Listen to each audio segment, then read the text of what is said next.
Hello students, देखिए आज का जो हमारा टॉपिक है टेक्सटाइल डिज़ाइनिंग में, वो आपका टॉपिक चल रहा था कि स्टाइल ऑफ डाइंग। तो जिसके अंदर आपका टॉपिक था कि मेथड ऑफ डाइंग।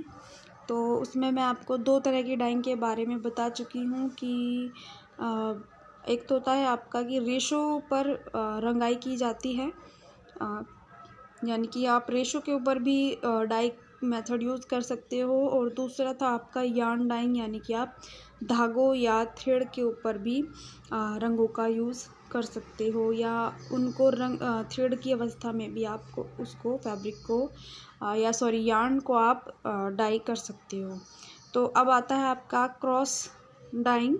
तो देखिए इसमें विविध प्रकार के तंतुओं को मिश्रित करके, यानी कि इस मेथड में विभिन्न प्रकार के तंतु यानी फाइबर्स को आपस में मिश्रित करके रंगाई की जाती है। तो प्रत्येक तंतु को रंग के प्रति सादृश्यता से विभिन्नता होने के कारण रंगाई में विविधता उत्पन्न होती है। तो इसमें या तो तने के सूतों को ये तने नहीं है, उसका ये होता है हमारा ताना। ठीक है, तो इसमें या तो ताने के सूतों यानी कि हमारा वार्प थ्रेड, और दूसरा होता है या बाने के सूतों यानी कि हमारा वेफ्ट थ्रेड। आप देखिए ताना जो होता है हमारा धागा कौन सा होता है, जो हमारे फैब्रिक में वर्टिकल लाइंस को शो करता है, या जो वर्टिकली होता है यानी जो लंबाई में होता है, वो हमारा ताने के धागे होता है। ये ताना लिखा गया है। तो और जो हमारा फैब्रिक में हॉरिजॉन्टल लाइंस बनाता है या हॉरिजॉन्टल शो करता है लाइंस को, वो हमारा बाने यानी कि वेफ्ट यार्न यानी सूत को रंगा जाता है। तो इसमें या तो ताने के सूतों को यानी ताने के धागों को या बाने के धागों को रंगा जाता है, यानी कि दोनों में से एक को ही रंगा जाएगा और बुनाई की जाती है। तो यानी कि पहले इसमें थ्रेड्स को रंगा जाता है, या तो वार्प थ्रेड्स रंगे जाएं या फिर वेफ्ट थ्रेड्स को रंगा जाता है और बुनाई की जाती है, जिसमें एक प्रकार के सूत बिना रंगे रहते हैं। यानी कि अगर आपने वार्प थ्रेड को रंगा है तो आपके वेफ्ट थ्रेड बिना रंगे रहेंगे। अगर आप वेफ्ट थ्रेड को रंग रहे हो तो वार्प थ्रेड आपके बिना रंगे रहेंगे। तो दोनों में से एक प्रकार के सूत बिना रंगे रहते हैं, यानी बिना डाई किए होते हैं। तो पूरा वस्त्र तैयार होने के बाद वस्त्र की रंगाई की जाती है। इसमें पहले बिना रंगे सूत को दूसरी बार रंगाई के घोल में रंग प्रदान किया जाता है। यानी कि देखिए जिसमें पहले से एक बार जिन थ्रेड्स के ऊपर कलर चढ़ चुका है, उनको जब आप पूरा फैब्रिक आपका, मान लीजिए अगर आपने पूरा फैब्रिक बनाया है तो पूरे फैब्रिक में आपने जो एक तरह का थ्रेड है यानी वार्प या वेफ्ट में से आपने रंगा हुआ लिया है, और एक तरह का थ्रेड आपने बिना रंगा हुआ लिया है। तो एक तो वैरायटी उसमें आ जाती है। दूसरी बार जब आप उसको डाइंग मेथड यूज़ करते हो या रंगाई के घोल में उसको रंग प्रदान करते हो, तो जिससे क्या होता है कि जिससे पहले सूत व बिना सूत के रंगों में विभिन्नता आ जाती है। यानी कि देखिए उसमें लाइट डार्क कॉम्बिनेशन आ जाता है कि एक तो था कि आपका रंग हुआ फैब्रिक, आपने जब दोबारा डाई की तो उसके ऊपर दोबारा कलर चढ़ा। तो अगर उसके ऊपर मान लीजिए आपने पहले लाइट कलर किया और जिन पे नहीं किया वो वाइट रह गए, लेकिन जब आपने दोबारा कलर को डार्क कलर लिया तो क्या हो गया, या आपने लाइट ही कलर लिया तो जिसके ऊपर आपने पहले रंग किया हुआ है या डाई की हुई है और उसके आप ऊपर दोबारा डाई करते हो तो वो डार्क हो जाता है। और जो बिना रंग हुए डाई किए हुए आपके थ्रेड है उनके ऊपर एक सिंपल कलर आता है। तो वो क्या होता है कि जिसके ऊपर कलर है वो और ज़्यादा डार्क हो जाता है, जिसके ऊपर कलर नहीं था वो एकदम नॉर्मल कलर में डिप हो जाता है। तो वो लाइट डार्क की यानी कि एक तरह की वैरायटी उसमें आ जाती है। उसके बाद आता है डॉप डाइंग। तो देखिए इस प्रकार की रंगाई में मानवकृत तंतुओं को स्पिंडरेट में से निकालने से पूर्व ही घोल में रंग मिला दिया जाता है। देखिए स्पिंडरेट का मतलब ये है कि स्पिंडरेट का यूज़ आर्टिफिशियल फाइबर्स को बनाने में किया जाता है। तो जब आप एक घोल होता है आपका धागों बनाने का, तो जब उस घोल को आप स्पिन रेट में से निकालते हो, यानी स्पिन रेट एक आपकी कीप की तरह होता है और उसमें बहुत बारीक बारीक छिद्र होते हैं, या जितने भी आपको जितने भी आकार के या जितनी मोटी पतले थ्रेड आपको चाहिए होते हैं उसी के अकॉर्डिंग वो होल्स होते हैं उसकी छन्नी के ऊपर।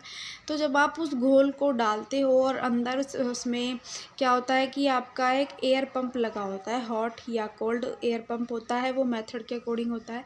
तो जैसे ही वो धागे नीचे निकलते हैं तो वो एयर पंप डलता है और सूखते जाते हैं। लेकिन कहा गया है कि मानवकृत तंतुओं को, यानी कि मैन मेड जो फाइबर्स होते हैं, उनको स्पिन रेट में से निकालने से पहले ही, यानी कि जो वो घोल होता है जिसके थ्रू बाद में स्पिन रेट में से निकलने के बाद धागे बनते हैं, उन होल्स में से निकलता है वो घोल और धीरे धीरे उनके ऊपर हवा पड़ती है तो वो क्या होता है, धागा बनने लगता है।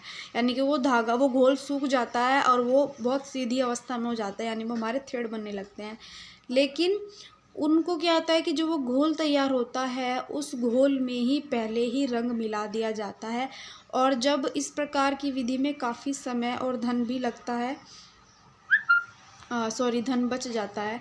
तो देखिए उसमें क्या होता है कि अगर आप एक नॉर्मल डाइंग मेथड करते हो, पहले आप फैब्रिक बुनते हो फिर उसके ऊपर डाई करते हो, तो उसमें दोनों में मेहनत भी लग गई, आपका समय भी लग गया। लेकिन इसमें क्या होता है कि इसमें जो आपका घोल होता है उस घोल में ही आपका कलर मिला दिया जाता है, और आपके जब थ्रेड निकलते हैं तो वो आपके कलर के अकॉर्डिंग आपके थ्रेड निकलते हैं। जो भी जिस भी कलर में थ्रेड चाहिए होते हैं उस कलर में डायरेक्ट स्पिन रेट में से निकलते हैं, एयर पंप के थ्रू वो सूखते हैं, फिर वो रोलर्स के ऊपर या बॉबिन के ऊपर लपेट दिए जाते हैं। तो इससे क्या होता है कि इस प्रकार की विधि में काफ़ी समय और धन बच जाता है आपका बार बार। यानी ऐसा नहीं होता कि पहले आप थ्रेड्स को बनाओगे फिर उनकी वीविंग करोगे उसके बाद उसकी डाइंग करोगे। तो इसमें क्या होता है, डायरेक्ट ही थ्रेड बनता है और डायरेक्ट ही उन थ्रेड्स को पहले इसमें रंग डाल दिया जाता है, जिससे कि वो उसी रंग के अकॉर्डिंग बन करके आ जाते हैं। और साथ ही इस विधि में वस्त्र में पक्का रंग चढ़ता है, क्योंकि देखिए इसमें किसी प्रकार का थ्रेड में ट्विस्टिंग नहीं की गई है, फाइबर्स को आपस में ट्विस्ट नहीं किया गया है। इसमें डायरेक्ट घोल को मिलाया जाता है जिनसे आप थ्रेड बनाते हो। तो एक तरीके से प्रॉपर पूरे घोल में जब आपका कलर घुल चुका है तो वो हर एक चीज़ में अच्छे से घुलता हुआ आपके धागों में आता है और आपके धागों में अंदर तक वो कलर जाता है, तो जिससे वो रंग यार्न के ऊपर या आपके थ्रेड्स के ऊपर अच्छे से चढ़ जाता है। फिर आता है आपका पीस डाइंग, यानी वस्त्र रंगाई, या इसमें हम तैयार वस्त्र को भी रंग सकते हैं। तो अधिकांश वस्त्रों को बुने जाने के पश्चात रंगा जाता है। तो इस विधि में सभी तंतुओं के वस्त्रों के छोटे छोटे ढेर कर लिए जाते हैं। यानी कि इसमें कहा गया है कि जब आपका वस्त्र बुन जाता है तो उसके बाद ही रंगे जाते हैं अधिकतर आप फैब्रिक। तो इस विधि में क्या होता है कि सभी तंतुओं, यानी कि मिक्स फाइबर को मिलाकर करके जो फैब्रिक बनता है, या किसी भी कैटेगरी के आप फाइबर ले लो, उसके जो वस्त्र बनते हैं उन वस्त्र को छोटे छोटे टुकड़े, यानी कि छोटे छोटे पीसीज में, या जिस भी रूप में डाई करना है फैब्रिक के ऊपर, या आपको कुछ भी बनाना है तो उसके अकॉर्डिंग आप क्या करोगे, वस्त्र को रस्सी के रूप में मतलब ये है कि वस्त्र को आप रंग के घोल में डालते हो, और फिर आप क्या होता है कि उसमें एक रस्सी के, जिस तरीके से किसी भी चीज़ में रस्सी घुमाई जाती है, तो उसी तरह आपके वस्त्र को भी उस पानी में, उस रंग के घोल में बहुत अच्छे तरीके से घुमाया जाता है। इसमें घूमते हैं और इसमें तंतुओं के अनुसार विधि का चुनाव किया जाता है, यानी कि कौन से फाइबर के ऊपर कौन सा मेथड अच्छा होगा, या कौन से फाइबर्स के ऊपर कौन सा मेथड यूज़ करना है, उसी के अकॉर्डिंग किया जाता है। तो यह विधि सभी तंतुओं के वस्त्रों में प्रयुक्त की जाती है, यानी कि जो डाई होती है वो सभी प्रकार के जितने भी हमारे फाइबर्स होते हैं, फाइबर से बने फैब्रिक होते हैं, तो लगभग सभी फैब्रिक के ऊपर अप्लाई की जाती है। तो देखिए जो डाई होती है वो डाई आप रेशो के रूप में भी कर सकते हो, यानी रेशो के ऊपर, यानी जो आपकी फाइबर है फाइबर के ऊपर भी कर सकते हो, आप थ्रेड्स के ऊपर भी कर सकते हो, आप एक तरीके से जब आपके थ्रेड नहीं बने हैं और बनने की मेथड के दौरान घोल में भी डाल सकते हो, और आप तैयार वस्त्र के ऊपर भी डाई करा सकते हो, नॉर्मल फैब्रिक के ऊपर भी डाई करा सकते हो। तो स्टूडेंट्स, ये आज का हमारा टॉपिक यहाँ पे कंप्लीट हो चुका है। जो इसके आगे का टॉपिक होगा वो मैं आपको नेक्स्ट वीडियो में बताऊँगी।